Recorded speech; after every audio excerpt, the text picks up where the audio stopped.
I'll move on to a new point. This certification noted 7 items, and we went through this the last time with Agent Kalilong, so I won't delve on that. But basically, just to go through this very quickly, the first point says that there is no affidavit of the person, so no affidavit. The second point is, or the second note is, the press briefing conducted on October 18, so no TSN and affidavit of the person taking the TSN. Number 3 is annexes I and K with marking, so no affidavit of recorder and no TSN and affidavit. Number 4, Annex L did not indicate who made such TSN, so incomplete information. Number 5, the affidavit of Juan Patria Morales, so no USB. Number 6, only the minutes of the meeting with several so no affidavit. But I'd like Oh, Your Honor, that's my objection now. I'm just reading Where's it, Your the Honor. question? Wait for the question. Okay, I'm that's the question. going to the Counsel. question. I'm just Thank laying you. the basis, Your Honor.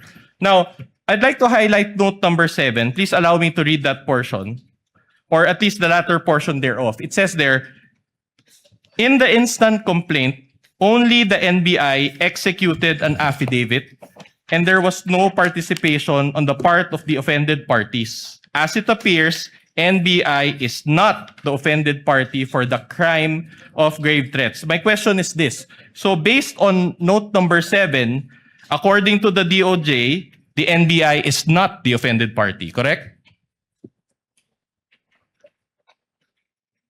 Based on number 7, based on number 7, NBI is not the offended party for the crime of grave threats. Okay, very well. So the offended parties, if at all, are President BBM, the First Lady, and the former Speaker, correct? Yes, sir. At any rate, all these, the 7 notes that I mentioned, are all deficiencies in the first affidavit of investigation, correct? It's not deficiency, Your Honor, because the affidavit, the first affidavit we've submitted is substantial in terms of Substantial. establishing the evidence required. This requirement is a matter of complying the required quantum of evidence required under DC-20. And if I may, sir, the purpose of submitting our referral to the Department of Justice is for preliminary investigation, which under the NPS rules, the new rules under the NPS, the law enforcement agency can submit a complaint affidavit, or in fact, submit a complaint before the DOJ for purposes of preliminary investigation. The requirement that the offended party should have that complaint affidavit is not an indispensable requirement, and so far as the preliminary investigation is concerned. And so far as the preliminary investigation is concerned. Very well. Now, based on that answer, I'd just like to point your attention to the portion of this certification dated February 5, 2025, next to the box ticked with an X. Kindly allow me to read, if we can highlight that portion. Okay. It says here, and you can read with me, insufficient for the conduct of preliminary investigation and must first be referred for case build-up. So in Filipino, this is my question, I'll do it in Filipino.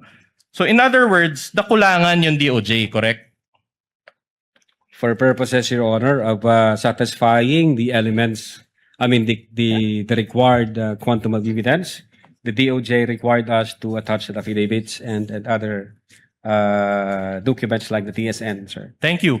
And the DOJ itself mentioned this, correct? Or said this, correct? Based on the certification. All right. In fact, let me direct your attention to the portion after, I quote, must first be referred for case build-up. Can we flash that also on the screen? And allow me to read. The complaint/referral does not contain all the necessary evidence to prove the essential elements of the crime. Therefore, it is recommended that the same be first referred for case build-up. Okay? Now, let me get this straight. I'll summarize first and then I'll ask the question. So the subject incident happened on November 23, 2024, and the NBI conducted fact-finding investigation, as you said. You subpoenaed individuals, conducted interviews, gathered evidence, among others, as you said also, and the NBI spent over 2 months or until January 30, 2025 for this process. Is this a fair summation of what we had just discussed? I don't think so, Your Honor. You don't agree. And yet, when the NBI transmitted the case to the DOJ on January 30, 2025, the DOJ found it to be insufficient for the conduct of preliminary investigation. Objection, Your Honor. Continuing objection as to this series of questions as to the prior affidavit investigation, which was corrected in a February 10, 2025. Continuing objection, Your Honor. The continuing objection is noted. Same ruling by the court. Witness may answer. Yes, Your Honor. The fact that the Department of Justice That would be issued enough. another That would be enough. Yes, certification. sir. Kindly Yeah. let the witness All right. finish. We will counsel. comply, Your Honor. Are The you fact done, that the Mr. Department of Witness? Justice issued another certification on February 14, 2025, and it states here that the referral is sufficient for conduct of preliminary investigation and that it contains all the necessary evidence to prove the essential elements of the crime and should be docketed for preliminary With the investigation. permission of the parties, Attorney Latok, that's the second certification. Yes, You're po, speaking Your of. Honor. The second certification. Counsel for the respondent. Yeah, we please. will go to that. In other words, based on this certification, the DOJ did not affirm the NBI's recommendation, correct? No, part of the process of evaluation and case build-up, the DOJ require us to comply with the requirements na hinihingi nila gaya ng mag-attach kayo ng affidavit, mag-attach kayo ng TSN, pero wala hong sinabi ang DOJ doon na hindi substantial yung aming affidavit. Ang require lang ho nila, mag-attach kayo ng yun nga, yung affidavit no, na-record yung video at then yung TSN, sir. Well, according to you, but we just Oh, read no, you're that it was argumentative. insufficient. Your Objection, Honor, argumentative. Argumentative, asked and answered. Move on, counsel.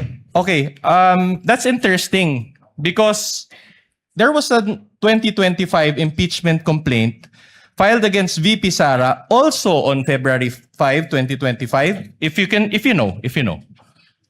But again, Your Honor, what? The date is important because there was also a February 5, an impeachment complaint filed against VP Sara also on February 5, 2025. Correct? Hindi ako familiar. You're not sa- familiar. That's okay. If I may refresh your memory, this was the fast track 2025 impeachment complaint signed by the Objection, Your 215 Honor. representatives. If a ground arises, a counsel can object. The term fast-tracked, Oh, Your Honor. you are labeling a process made by House of Representatives as fast-tracked. Objection, Your Honor, please. Counsel, move on and ask your question. If you know, if this coincides with that impeachment complaint that was signed by the 215 Objection, Your Honor. representatives. There's no basis. This counsel, If you this know. witness, again, already said that he is not aware that on that day there was an impeachment complaint. There's Counsel- no basis for that question. Counsel, witness already answered. The counsel for prosecutor is correct. Witness already answered. He's not familiar with the filing of an impeachment complaint on that date. At any rate, this Move on. pertains to the November 23, 2024 video, correct? Objection, vague, Your Honor. What's the question? Referring to a video. Objection, vague. Kindly restate your question, counsel. The complaint. The complaint that was filed against the Vice President also pertains to the November 23, 2024 video. Objection, If you know. again, vague. Complaint filed on that date. Well, if he knows, he already answered. He doesn't. Who knows? He might all of a sudden recall. Do you know? Are you familiar with that, Mr. Attorney Latok? I said, Your Honor, hindi ako familiar nung filing nung sa impeachment. Yeah. You're not familiar. Okay, I'll move on to a new point then. Move Now, on, counsel.